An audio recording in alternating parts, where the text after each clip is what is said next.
Ego meets soul, flirting with infinite possibilities. Ah, the ego. That notorious villain in countless spiritual escapades, often blamed for blocking the highway to human enlightenment. But let's not rush to kick it out of the party just yet. Darling, you wouldn't be you without it. See, we're all made of the same cosmic cocktail: livers, kidneys, hearts, dreams, beliefs, and all that jazz. Yet, each of us is a unique blend, a personalized smoothie of these elements.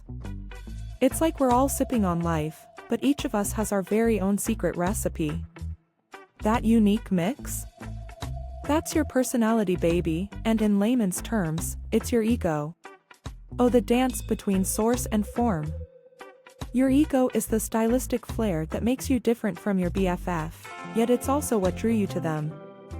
Soulmates or frenemies, opposites or doppelgangers, our egos provide the sassy banter and the intense chemistry that keep our relationships from being as dull as a boardroom meeting. Before we take on this grand adventure called life, our souls pick out the bodies and personalities, like shoppers in a metaphysical mall. Both the heroes and villains of your life story were chosen by your soul for the ultimate drama, your spiritual evolution.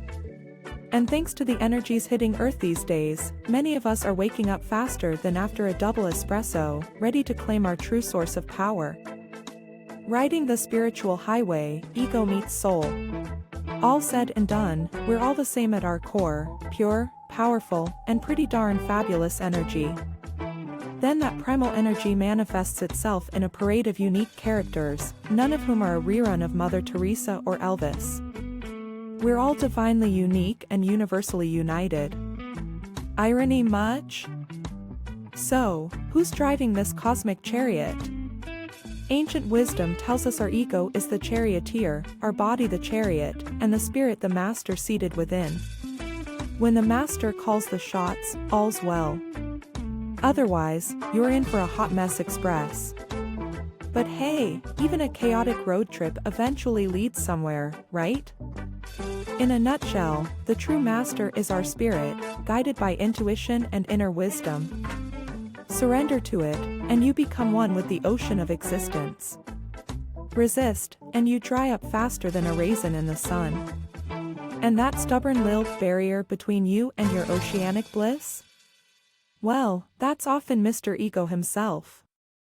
But remember, a world without ego would be as dull as unsalted butter, absolutely tasteless. So, if you're on a spiritual quest, don't aim to annihilate the ego. Instead, hone it like the gem it is. In the end, it's not about diving off the deep end, it's about the thrill of the jump.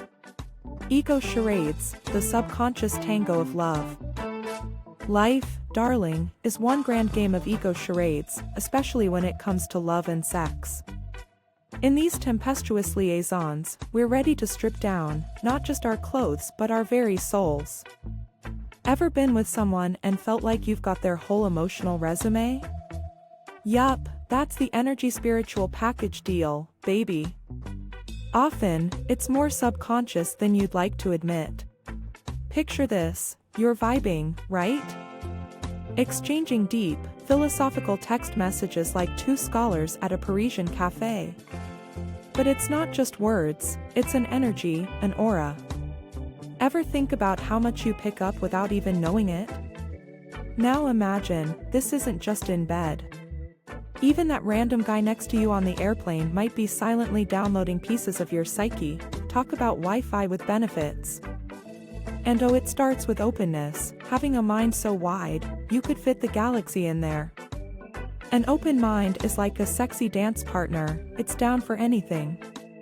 I don't know, anything's possible, it says, swaying to the rhythm of life. The closed mind? It's that party pooper saying, I know what I know, and you can't tell me otherwise. A snooze fest, really. Openness lets you soak up bits of people like a biscuit in gravy. You take what you need, a dash of this, a pinch of that. And then? You transform, my little changeling. It's like going from a caterpillar to a butterfly, but with more style and less goo. Initially, change is the life of the party. You're its #1 fan, wearing the I Heart Change t-shirt. But then, the plot twist. You hit a point where you're so close to another being that the depth starts to freak you out. Deep like an ocean that's too dark for Instagram selfies. And then we go full on Alcatraz, locking ourselves up and handing the keys to Mr. Ego. No more change for me, thanks, I'm good. Fear kicks in, and not just that. Our ego turns into a defense attorney with an unbeatable case. I have the right to remain the same, it says, puffing its chest out. Oh, ego, you sly fox, turning your vulnerability into a Pulitzer-winning defense thesis. So, that's the ebb and flow of our cosmic tango, a dance between birth and death, openness and fear, with a dash of ego's cunning sprinkled in. Are you intrigued? Because that's how the deck gets shuffled in the game of love, life, and everything in between. Ego's role, love's honeymoon to Shadowland Saga. You know that intoxicating honeymoon stage in love where your partner can do no wrong? You're totally vibing, right? Their energy was a cocktail of everything you've ever dreamed of. Like honey flowing, the energy keeps moving. But it's not the cute, frolicking in the meadows kind. Oh, no. We're talking about that dark, mysterious wave that taps into the hidden vaults of your personality. Here's the kicker, the very person who turned on all your lights starts getting on your nerves. Your ego is now the party pooper, like that one guest who stays after everyone's left and keeps talking. Suddenly, love affairs start unraveling faster than a telenovela plot twist. Most relationships crack when the parties get down to this grim layer. Scared of the dark, are we? Why? Oh honey, the reasons are as diverse as yoga poses, karmic patterns, cycles of relationships, blah, blah. Fine, you don't want to journey through the Shadowlands. Your call. But remember, the cycle of push-pull will keep playing out, no matter who your next romantic hero or villain is. This is the universe's rite of passage, a cosmic initiation into whole human development. Ah, the irony!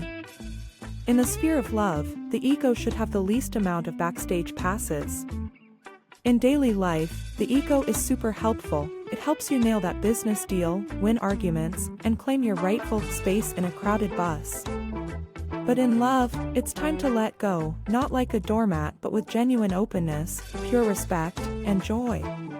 What transpires next? Instead of offering freedom, we start wanting to wear the crown. We get so close, and then, bam! Our inner dictator awakens. The differences we were attracted to initially? Suddenly, they're inconveniences. It's like discovering that your perfect sundae comes with pickles. No thanks. Don't get me wrong, there's nothing bad in embracing personal will. Changing your mind is as legitimate as swapping out your playlist. But it's crucial to look beyond, at the motives behind that will. If it's the soul pulling the strings, we're golden. But if it's Mr. Ego, the driver of the chariot, steering us? Troubles a brewing, my celestial friend. Here's the electrifying scoop, are we ready to take that leap into the unknown, diving deep into the abyss of love and ego, or will we chicken out at the edge? Ego's dance, navigating love's seductive mysteries. What went down? A raw, magnetic energy had a fling with stability. So tantalizing that even the shadowy nooks and crannies of one's personality got a makeover. But wait, the energy river ain't stoppin', each wave drills down to unearth new secrets. But, oh, la, that's when the ego gets ticked off. The very person who was your disco ball of inspiration starts annoying the living daylights out of you. Why?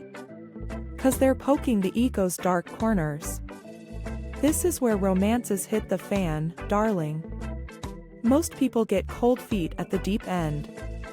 Various reasons, you know, karma, past lives, doesn't matter. But history repeats itself, always. Yup, welcome to the school of love hard knocks. Let's chat about the ego. It's not all bad, like a frenemy. Aces at work, solid in negotiations, and a champ in the me arena. But when it comes to love, step aside, honey. Ego doesn't hold the golden key here. True love's all about making your partner your co-star. But hey, sometimes we want to be the directors and call all the shots. And that's when the inner tyrant wakes up, craving its spotlight. Why's the ego acting all edgy? Most likely 'cause it's scared, hiding behind fences, proclaiming it's just like that. But hey, the million-dollar question is, can't or won't? There are two sides to this coin, sugar. First, where there's a will, there's a runway. Second, if you genuinely can't, maybe you shouldn't, at least not for now. It's a dance between your soul's authentic vibe and the ego's delusional fences. Life, oh what a seductive mystery. We're like endless beings, trapped in bodies that are, well, not so endless. You can't swim in a cup of ocean water, darling, but it's still the ocean, get it? Your soul's got moves, but can it fully break it down in a physical bod? Sure, energy work, spiritual jazz, and all that. But still, ego's got a role, even if it's the bad boy in this screenplay. It can be your stepping stone or stumbling block. The best way to fine-tune this diva? Mirror through meditation, journaling, and soul-searching. Ego then becomes humble, realizing who the real diva is, the soul. Over time, the boundaries fade, and a droplet becomes the ocean. Times are a-changing, babe. So, let's get to stretching that ego like bubblegum until it pops. Or, if you're into softer games, let the spirit speak for you. Experiment, play, and honor the love within you. It's your wand, your power, your groove. Written by Dea Dividas.